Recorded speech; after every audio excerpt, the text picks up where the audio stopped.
As a child, what were your hopes, your dreams, your aspirations? How did you imagine your world? Scoring weekly hat tricks for your favourite team, serving justice to the oppressed, bringing comfort to the sick. How did you picture success? I remember being asked in my French speaking exam what I wanted to do in life, and I said, I don't know, but I want to make a difference. Except I said it in French. And here I am today, not a famous footballer or a sage judge or a compassionate nurse, but an insurance broker. Yes, an insurance broker. With images of the spineless Lester Nygaard, the banal Truman Burbank, Mr. Incredible sitting tired and dejected at the desk of his callous and greedy insurance corporation, you might wonder what I have to share with you about living a life of impact and joy.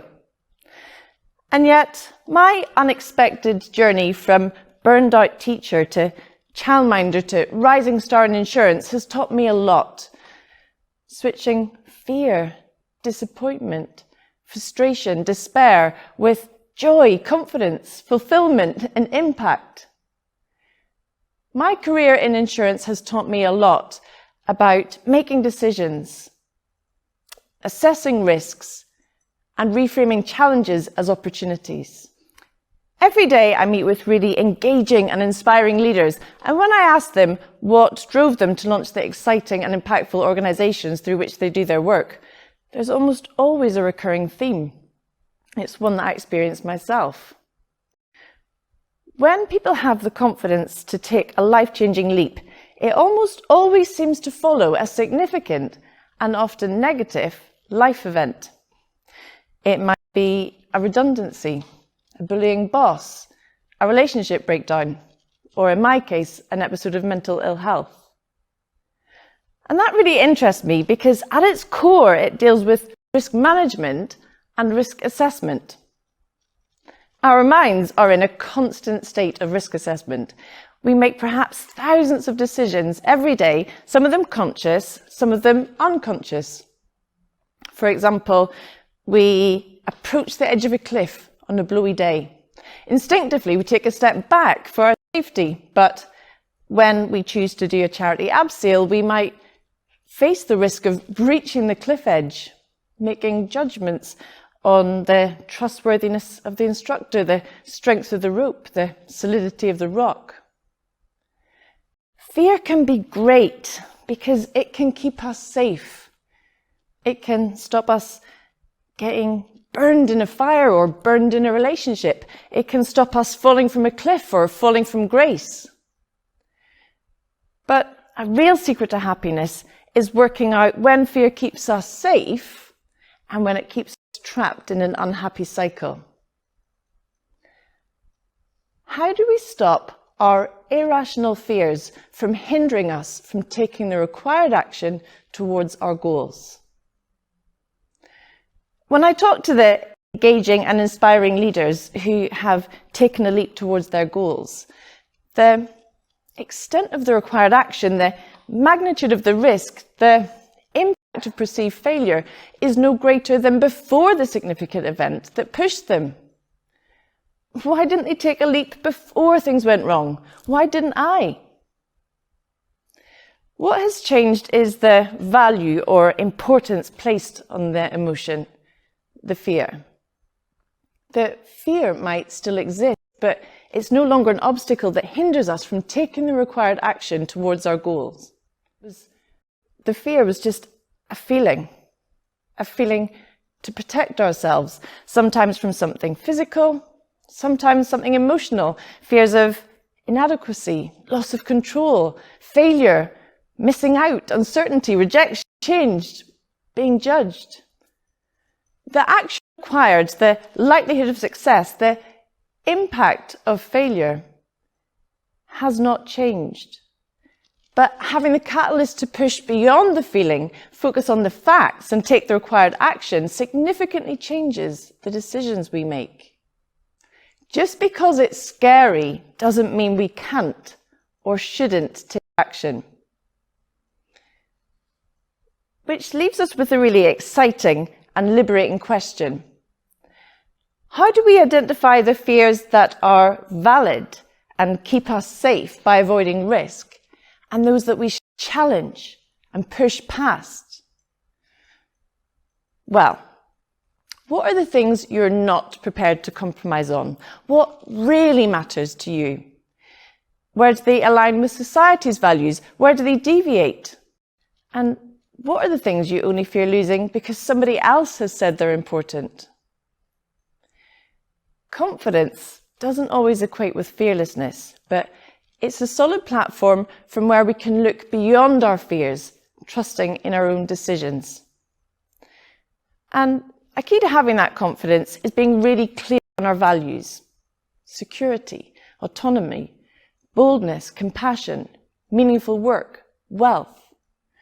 What really matters to you, and where are you prepared to compromise? In order to make that decision, we need to be really clear on our personal risk assessment matrix. In essence, risk assessment is about weighing up the likelihood of an outcome with its impact. And our challenge is to make sure that we're using the right values and measures in our personal risk assessment process.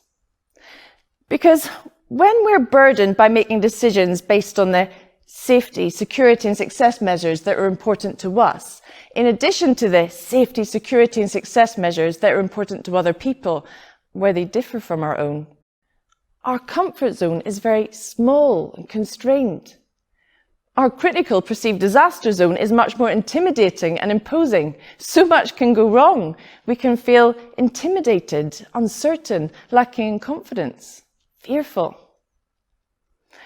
By identifying the source of the emotion, the fear, be it societal or personal, we can work out the value of that emotion to us in our personal risk assessment process, training ourselves to look beyond societal norms and expectations and making our own values on our life path.